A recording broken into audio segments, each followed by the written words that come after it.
এজন শিক্ষিত নিবনুৱা যুৱকৰ ব্যতিক্ৰমী প্ৰচেষ্টা ড্ৰেগন ফলৰ খেতিৰে স্বাৱলম্বিতাৰ নিদৰ্শন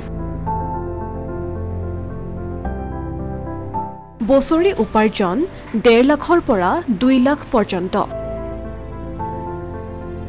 জামুগুৰিহাটৰ এগৰাকী উদ্যমী যুৱ কৃষকৰ ব্যতিক্ৰমী প্ৰচেষ্টাই ৰাইজৰ মাজত লাভ কৰিছে বিশেষ চৰ্চা জামুগুৰিহাটৰ 2 নং বৰ্ডিকৰাই গাঁৱৰ ছত্ৰ বসনেট নামৰ যুৱ কৃষকজনে প্ৰায় 2 বিঘা মাটিত ড্ৰেগন ফলৰ খেতি কৰি সকলোৰে দৃষ্টি আকৰ্ষণ কৰিবলৈ সক্ষম হৈছে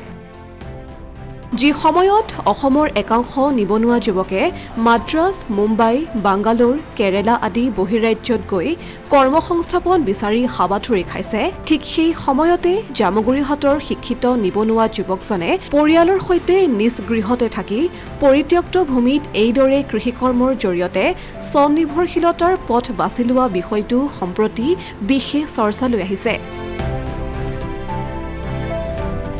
উল্লেখযোগ্য যে যুৱ কৃষক ছত্ৰ বসনেটে প্ৰথম পৰ্যায়ত 2 বছৰ পূৰ্বে আৰম্ভ কৰা 1.5 বিঘা মাটিত ড্ৰেগন ফলৰ খেতি বৰ্তমান 2 বিঘালৈ সম্প্ৰসাৰণ কৰিছে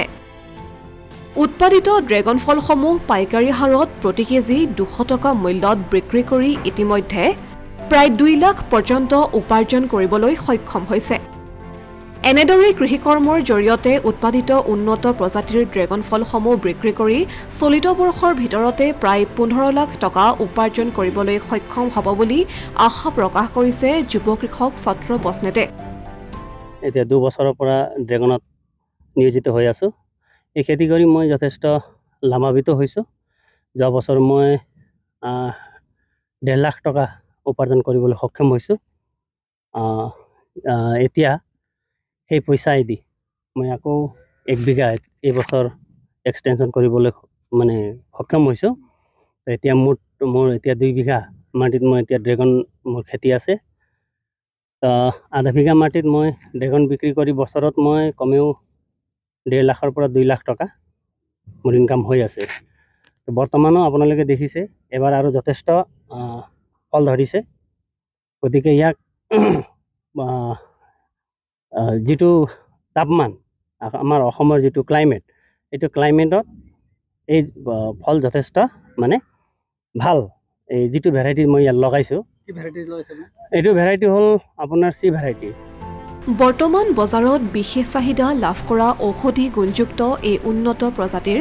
ড্ৰেগন ফল সেৱন কৰি বহু সংখ্যক ৰোগাক্ৰান্ত লোকে বিভিন্ন ৰোগৰ পৰা উপশম লাভ কৰিছে বুলিও জানিবলৈ দিছে যুৱ কৃষকগৰাকীয়ে ইয়াৰ উপৰি ৰাসায়নিক সাৰ প্ৰয়োগৰ পৰা বিৰত থাকি সম্পূৰ্ণ জৈৱিক পদ্ধতিৰে ড্ৰেগন ফলৰ খেতি কৰি যথেষ্ট লাভান্বিত হৈছে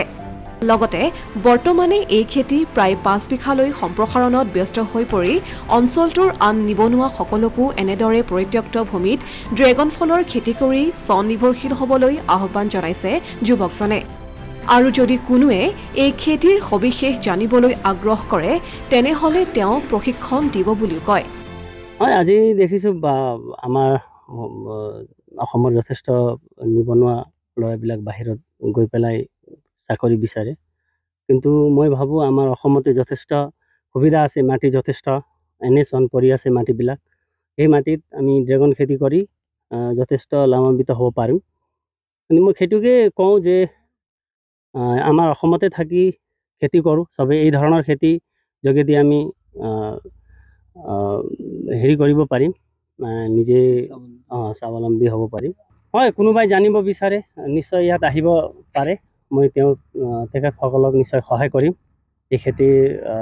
বিষয়ে অলপ জানি শুনি হে লগাব লাগে গতিকে তেওঁলোকে যেনে ধৰণে বিচাৰে মই তেনে ধৰণে তেওঁলোকক মই শিকাব পাৰিম কৃষিকৰ্মৰ জৰিয়তে স্বাৱলম্বী হোৱা যুৱ কৃষক ছত্ৰ বসনেট বৰ্তমান আন বহু নিবনুৱা যুৱকৰ বাবে হৈ পৰিছে আদৰ্শ স্বৰূপ অসমীয়া প্ৰতিদিন ডিজিটেল সংবাদ জামুগুৰিহাট